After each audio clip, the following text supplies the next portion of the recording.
देखिए, मुख्य आरोपी अलग होता है, सहयोगी आरोपी अलग होता है। मुख्य आरोपी पकड़ा जाता, बताता कि भी शामिल है, तब माना जाएगा। जब जो इनकाउंटर हुआ, उनकी बीवी अभी कह रही है कि मेरे सामने पकड़ के ले गए, पिटाई किया, फिर बाद में इनकाउंटर कर दिया, तो ये गलत है ना। तो न्यायालय का काम आप क्यों कर रहे हो? तो आज के दिन में हम इसीलिए मांग कर रहे हैं, उस पर जाँच होनी चाहिए, और जाँच में जो दोषी हैं उस पर कार्रवाई होनी चाहिए। और हर एक नागरिक को अपना जांच, अपने बात कहने का हक है, जांच मांग करने का हक है। और इस तरीके का अगर आंदोलन हक दिया, मतलब संविधान में गांधी ने हक दिया है, और आप महिलाएं आंदोलन कर रहे हैं, उनके ऊपर रासुका लगा देंगे, ये गलत है ना। दहशत पैदा। अगर रासुका लगाना है तो पहले हम लोग लगाएं। समाज ने हमको भरोसा दिया, हमारे पर विश्वास किया, लड़ाई हम लड़ेंगे, हम लोगों पर रासुका लगाए ना पहले। लेकिन इनकाउंटर तो इससे पहले भी उत्तर प्रदेश में हुए हैं, तब आप नहीं, अब आप बार बार कह रहे हैं कि चुनावी वर्ष है, तब तो इस वजह से तो क्या निश्चित रूप से वोट खराब कर रहे हैं। प्रधानमंत्री चारों तरफ कुछ अधिकारियों ने सीट हरवा दिया, फिर अभी ऐसे खराब करेंगे जिस तरीके जौनपुर में हुआ। हम कह रहे हैं कि न्यायालय में जाने दो ना। न्यायालय में पुलिस क्यों लगाते हो? आप सरेंडर नहीं करने देते हो, इसका मतलब आप सरेंडर हो जाए तो अपना न्यायालय में जाकर बता करेगा। मैं कह रहा हूँ आजकल फास्ट ट्रैक कोर्ट हो गया।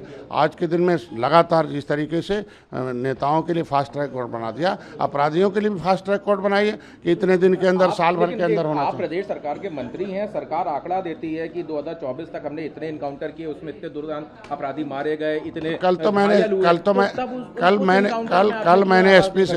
मैंने एसपी से पूछा भाई कितने मुकदमे उस पर थे, तो उन्होंने कहा भाई 5-7 मुकदमे। हमने कहा गंभीर धाराओं आपराधिक मुकदमे के थे, कहना एक जो है उसके ऊपर अपहरण का है और एक 307 का है। तो जब मामले ट्रायल हैं, कोई भी किसी के ऊपर आरोप लगा सकता है। 307 झगड़े में लगता है, अपहरण तो किसी को भी लगता है। ये क्या मतलब, दुर्दांत अपराधी हो गया। और भी मामले हैं लोगों को टारगेट किया जा रहा है, तो क्या आपकी लाइन और अखिलेश यादव की लाइन नहीं, दोनों अलग है। नहीं, वो तो मैंने उनके ऊपर तो खुद आरोप लगाया कि 50,000 लोगों के सामने गोली चलाई, मेरा अखिलेश निषाद मारा गया 2015 में। जेल में था तो उनके समय ऐसे थे बहुत लोग, बहुत ऐसे पुलिसकर्मी हैं जो जेलों में बंद थे। न्यायालय ने उनको निर्देश दिया और जेल में गए, मानसिकता को जैसे काउंटर कर दिया, जाँच में गलत पाए गए। उन्हीं के समय के मैं जेल में था, तो जेल में बहुत ऐसे कर्मचारी मिलते रहे। तो आज के दिन में मैं चाहता हूँ कि इस पर जाँच हो, और जाँच में जो इसी मामले पे जांच हो या और जो और भी मैं मतलब इनकाउंटर एक्शन को लेके, क्योंकि ये तो एक यूएसपी है इनकाउंटर एक्शन।